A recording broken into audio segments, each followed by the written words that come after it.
Venimos aquí a proponer acciones de condonación de deuda externa como caminos de reparación histórica para la población afrodescendiente. Nuestros países que siguen pagando deuda externa a países colonizadores y a países que han estado comprometidos con la esclavitud, no nos han permitido vivir en dignidad. Gran parte de los recursos de nuestras naciones van a pago de deuda externa y por eso las poblaciones afrodescendientes siguen siendo las más excluidas y marginadas. Avanzar en acciones de igualdad y equidad requiere de compromisos reales, de compromisos que van más allá de encuentros, de foros. Bueno, ¿y dónde está lo malo que dijo Francia Márquez en el Foro Permanente de Afrodescendientes aquí en Europa, en Ginebra, en Suiza? ¿Dónde está lo malo? ¿Acaso eso no es cierto? Pues eso ha servido para que la derecha, como siempre, cualquier cosa que dice Francia Márquez o cualquier representante del gobierno, sirva para tergiversar las cosas, para sacar noticias falsas, para en redes crear cadenas de desinformación absoluta. Llegaron a tratarla con comentarios totalmente ofensivos para una vicepresidenta de la República, que eso debería tener algún tipo de castigo, porque no es justo que tampoco la traten así. Y aparte, generan un pánico económico, porque sí es pánico económico llegar a decir que Colombia iba a perder por esos comentarios, que como se ha dicho, que no iba a pagar la deuda, cosa que no lo dijo en ningún momento, que entonces ¿quién les iba a prestar si están diciendo que no van a pagar nada? Aparte, sabemos todos que Colombia entregaron el país con una pérdida en el grado de inversión, según el cambio de calificación que le dio Fitch Ratings. Y aparte de esto, sin contar con esto, sabemos también que según la revista Forbes, en Colombia han aumentado la inversión extranjera, la ha duplicado.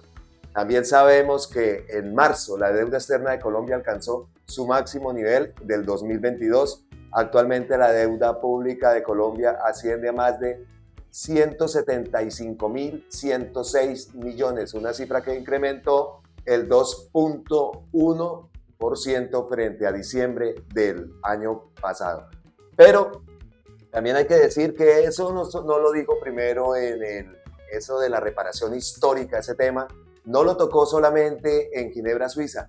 Francia había estado, antes de esa semana, había estado aquí en Europa, y en los videos pueden ver, ahí abajito, está el video de la entrevista que ella le hizo a Pepa Bueno, que es la directora del diario El País aquí en España, una entrevista muy agradable, muy sincera, que deja muchos tips de todo lo que ha tenido que vivir Francia durante este tiempo, bueno, antes de ser presidenta, pero también las muestras de racismo que incluso siendo vicepresidenta ha tenido y sigue recibiendo, no solamente por parte de la derecha, incluso por funcionarios del mismo gobierno, donde ella escuchamos que tiene que decirle siempre, hey, respeten que soy la vicepresidenta.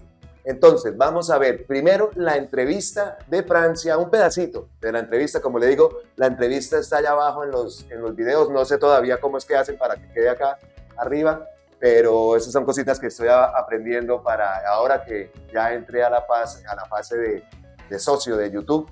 Entonces tengo que aprender a colocar esas. Pero abajo está el video de la entrevista de Pepa Bueno. Entonces vamos a ver primero el pedacito de donde ella toca ese tema que no fue... De pronto no tuvo la propagación que debía haber tenido, pero ella ya lo había tocado ahí. Después volvió a Colombia, la invitaron a Suiza y en Suiza lo soltó ante todos los miembros de la ONU, que fue muy interesante que lo haya dicho, y bien que lo haya dicho porque tiene mucha razón. Entonces vamos a escuchar primero a Francia con Pepa, después vamos a ver la intervención, porque no solamente eso fue el tema que tocó en esa intervención maravillosa que tuvo en Ginebra, Suiza, sino que fue más interesante también. Y por último vamos a ver la rueda de prensa que dio en Buenaventura, donde le preguntaron también por este tema y ella hace más claridad, toca más el tema y toca también los comentarios que está haciendo la derecha, esa derecha inteligente, esa derecha oposición inteligente que tenemos en Colombia. Vamos.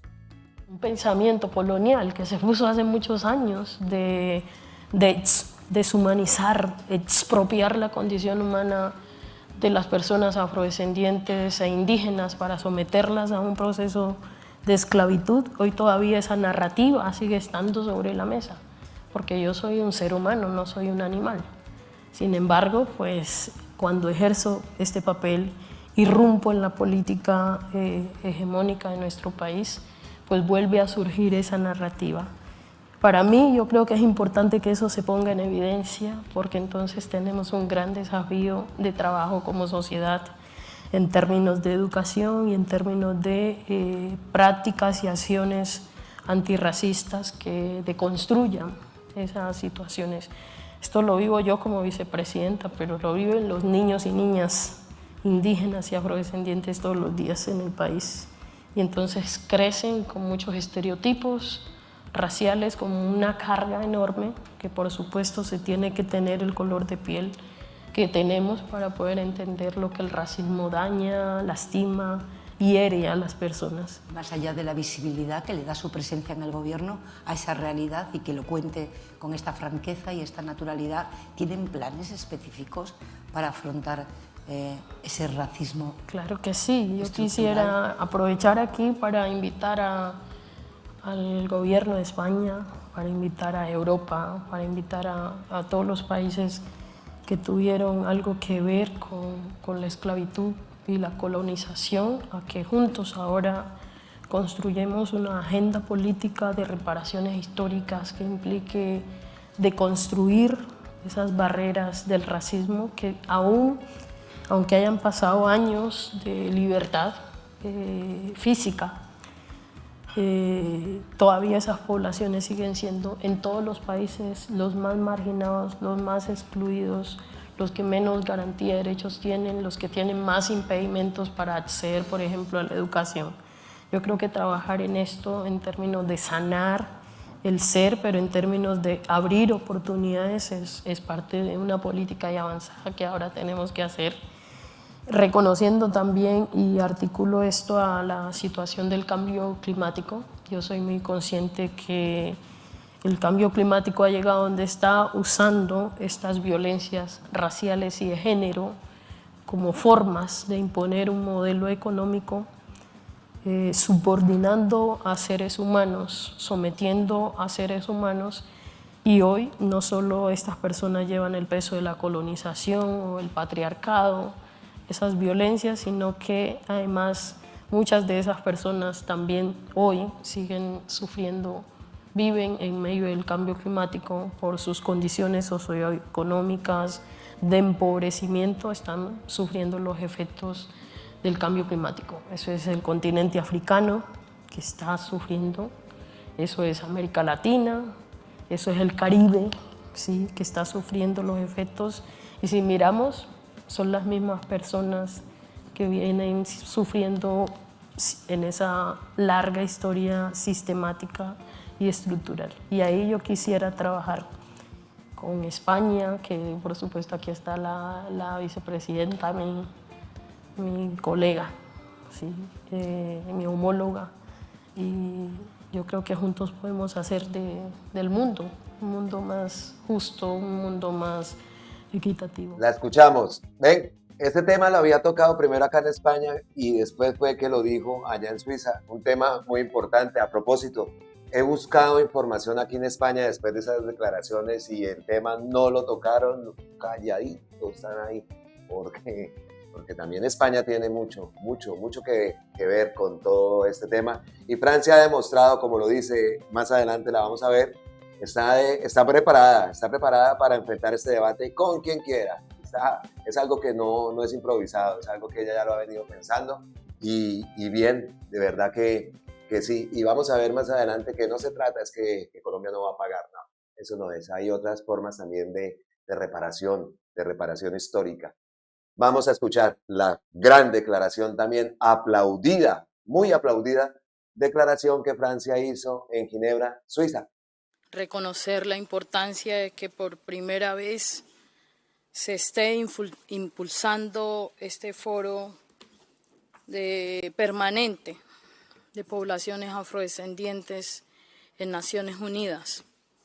Sé que ha sido un trabajo arduo, permanente de muchos hombres y mujeres activistas afrodescendientes, instando a Naciones Unidas para que asuma colocar sobre la mesa los debates, las acciones y las propuestas para que los Estados miembros asuman acciones reales y concretas que contribuyan a recuperar la dignidad que se le ha sido expropiada a la población afrodescendiente. Hace algunos años estuve aquí como activista, defensora de derechos humanos. Hoy estoy aquí como vicepresidenta de la República de Colombia.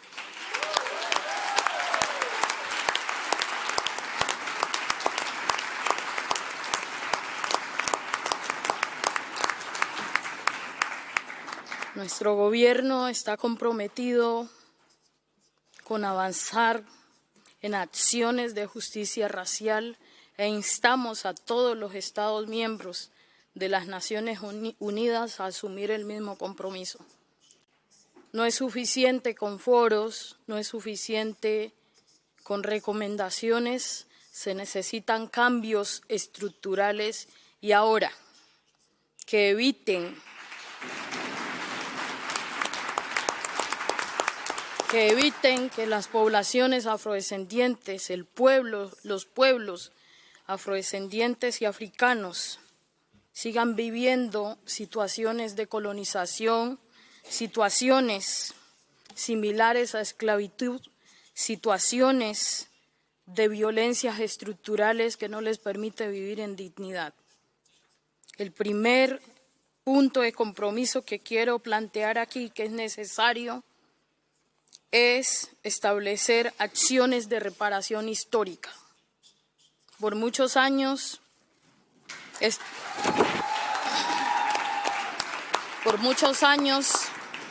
este ha sido un tema eludido, evadido por las Naciones Unidas y los países miembros. Es necesario que si queremos avanzar de manera concreta, se asuman abordar acciones concretas de reparación histórica que contribuyan, por un lado,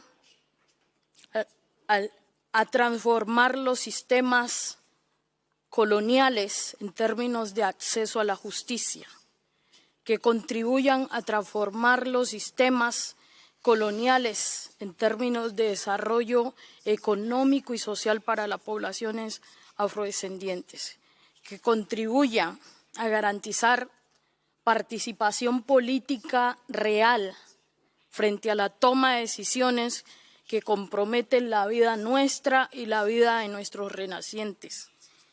Acciones reales que contribuyan a frenar la crisis climática que afecta hoy de manera desproporcional a las poblaciones africanas y afrodescendientes en el mundo, entendiendo que este sistema económico empezó con la colonización, con la esclavitud, con el sometimiento de hombres y mujeres, y es el mismo sistema que hoy está colapsando la vida en la casa grande, el útero mayor, la madre tierra. No es posible hablar de justicia climática sin asumir la justicia racial y de género.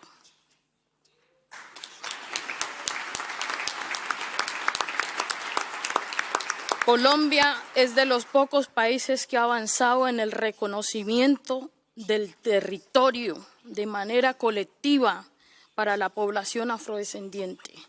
Como decían nuestros mayores, la tenencia de la tierra nos ha permitido la libertad.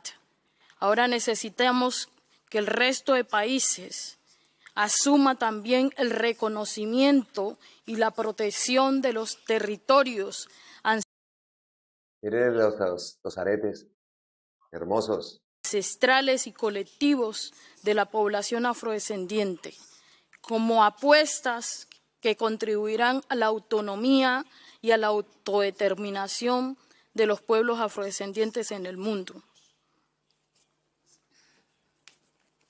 Por último, quiero decir que no podemos seguir en la retórica de denunciar y denunciar sin que los países o sin que la ONU asuma, ¿sí?, de manera real, hacer énfasis de manera concreta, más allá de las recomendaciones a los países que tienen comprometidos o que han sido comprometidos en términos de la colonización y la esclavitud.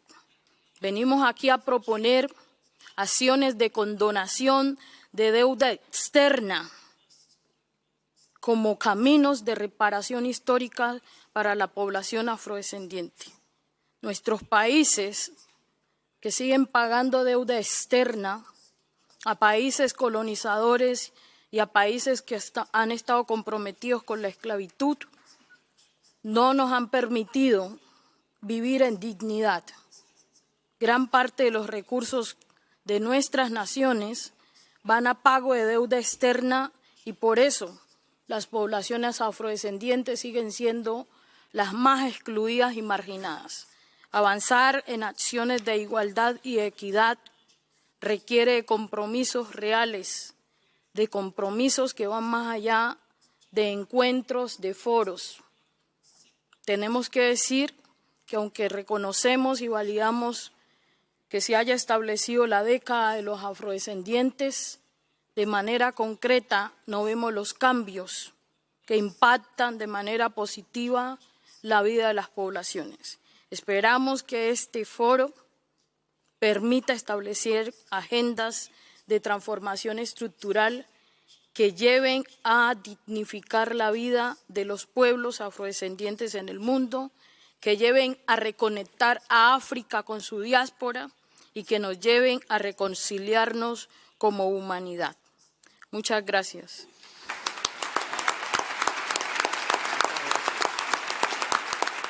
La condonación de la deuda para una reparación histórica. Estas fueron las palabras que ella dio en Suiza y que tanto han generado controversia. ¿Pero qué es la deuda externa?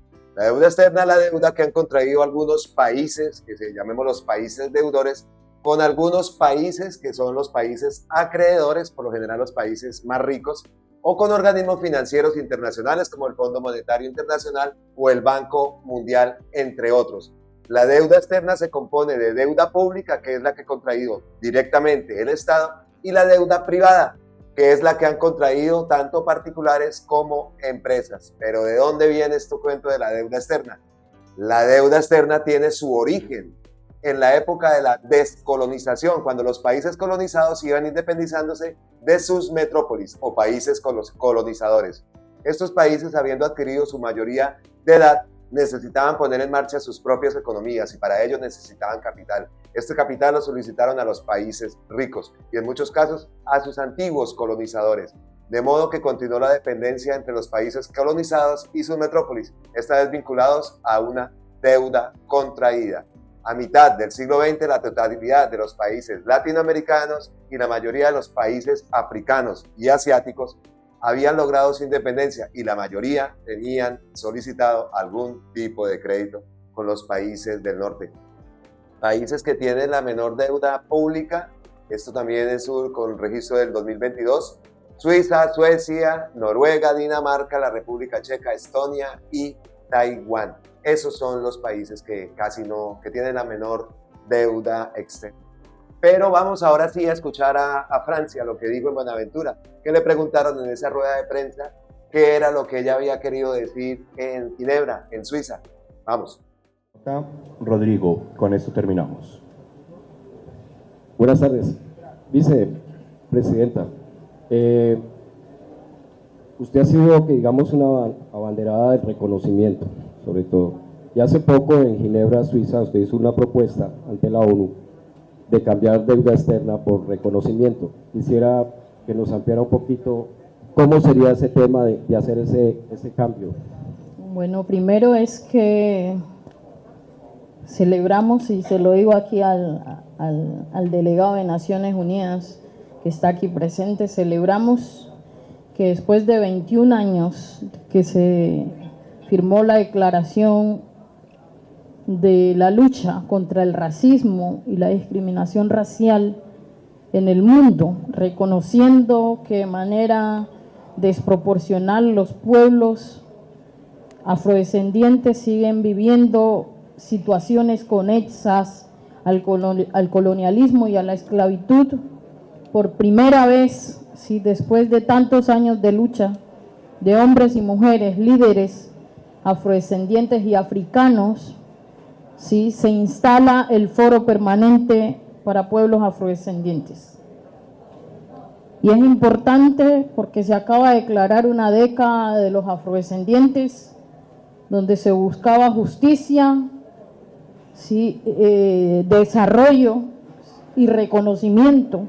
En el marco de esa década se ha podido decir que hay avances, pero los avances no han sido tan significativos, en tanto hoy estamos discutiendo aquí en Buenaventura los derechos de la gente afrodescendiente que ha vivido la exclusión y la marginalidad.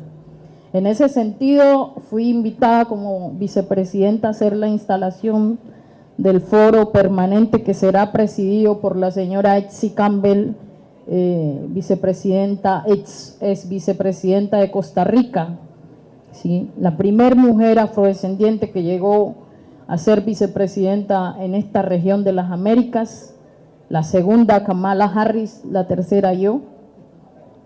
Y entonces hay un compromiso y una disposición de avanzar en un término que la gente ha tenido miedo, pero que hay que colocarlo sobre la mesa, y es reparaciones históricas. ¿Para qué?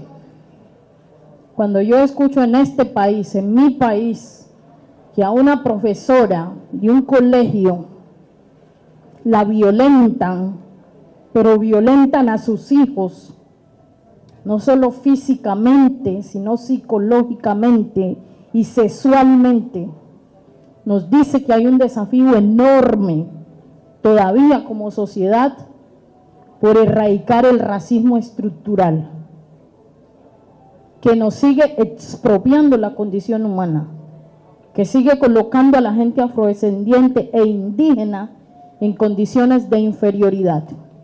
Y entonces lo que planteamos es que esto no va a cambiar si los países, las naciones que tuvieron compromiso con la esclavitud, con el colonialismo y con el racismo, entendiendo el racismo estructural que impuso la supremacía blanca sobre el resto de seres humanos,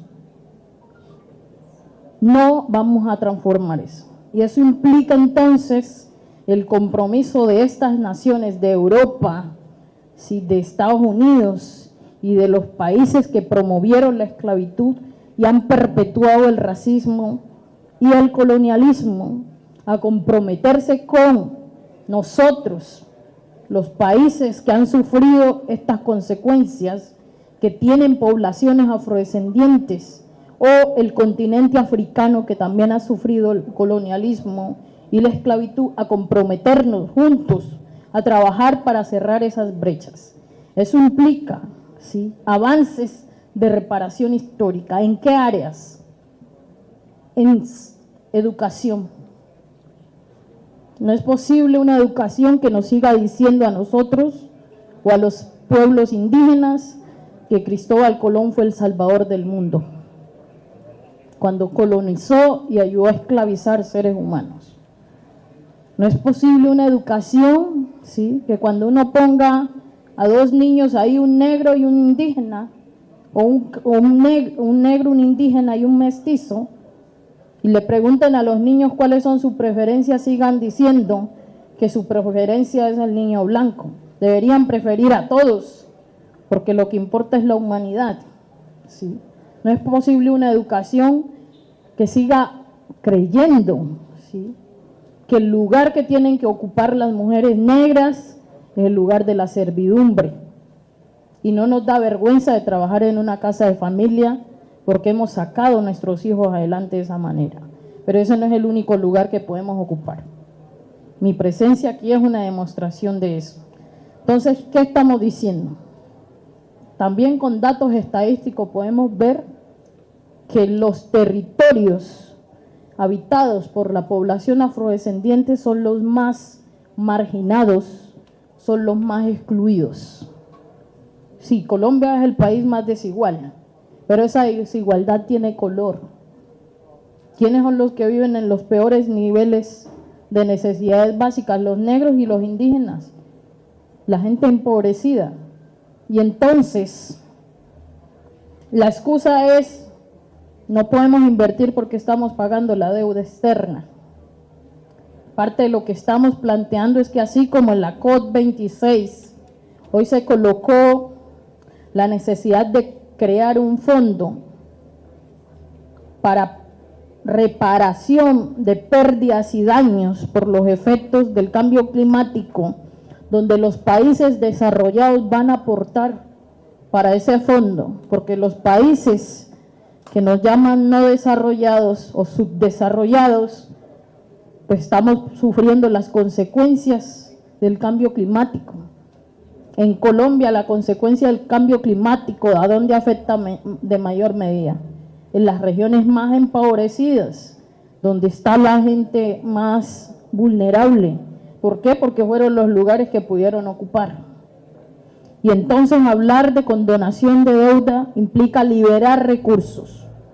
No es como dijo la ultraderecha tergiversando mi mensaje, que yo estoy diciendo que no vamos a pagar la deuda externa. Yo no he dicho eso. Yo he dicho es necesario trabajar e impulsar desde las Naciones Unidas acciones de reparación histórica donde los países que han colonizado, que esclavizaron, se comprometan a reparar a las comunidades, y el mayor compromiso, la forma más fácil que puede hacerse, no es que nos traigan dinero, es que dejen de llevar el dinero que ha implicado que nos tenemos que endeudar. Haití sigue pagando a Francia la deuda externa. ¿Y cómo vive el pueblo haitiano cuando fue el pueblo que ayudó a liberar a América? Este es un debate de calado y de fondo, y estoy dispuesta a darlo con quien sea, ¿sí? Pero es necesario colocar estos debates a nivel global. África hoy sigue viviendo el éxodo, ¿sí? La gente sigue muriéndose cruzando el Mediterráneo, igual como en tiempos de esclavitud. Y América, nuestra América, no ha podido avanzar en mayores desarrollos, porque también gran parte de nuestros recursos, para el caso de Colombia, se van a pago de la deuda externa. Liberar esos recursos implica mayor disposición de recursos para invertir en estos territorios excluidos, marginados y racializados. Perdón que me extienda, pero como sé que es un tema que la ultraderecha ya colocó sobre la mesa y sobre la discusión pública, ¿sí?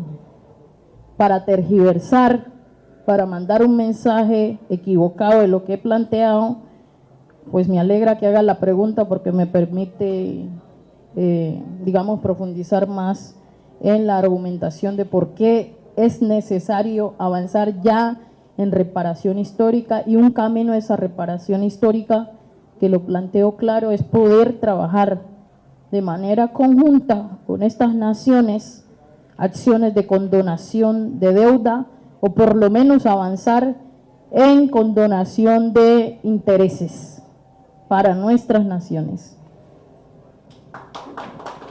Muchas gracias a todos los colegas que nos acompañaron.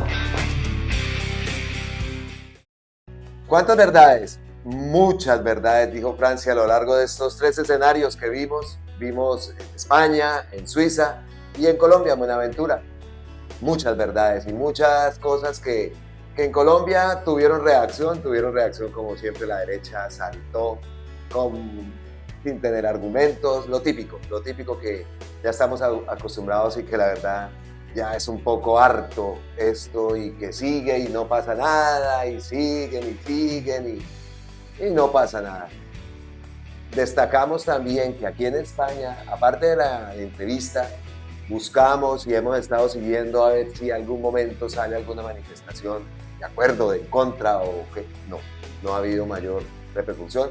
Se hizo la entrevista, pero después de que hizo el comentario acá tampoco ha tenido mayor difusión. Entonces la pelota queda ahí puesta, el debate queda abierto y como dice Francia, está preparada para hacer el debate con quien quiera. O sea que esto no es improvisación y estamos totalmente de acuerdo. Habla también de que la coronación puede ser también en intereses. Muchas veces pagamos intereses, pagamos al banco y resulta que lo que estamos pagando es interés y no estamos pagando a la deuda, al capital, que era lo que necesitamos rebajar para no tener que estar pagando tanto y poder invertir en cuestiones sociales. Vamos a ver qué pasa con todo esto, qué dicen, qué opinan los otros países, a los países a los que va dirigido este mensaje, incluido España. Amigas y amigos, hasta aquí este video. Feliz viernes, pásenla rico, un feliz fin de semana. Nos vemos en un próximo video. Abrazos ancestrales desde la distancia, como siempre. Gracias, gracias, gracias. Y miles de bendiciones. Un abrazo y hasta la próxima.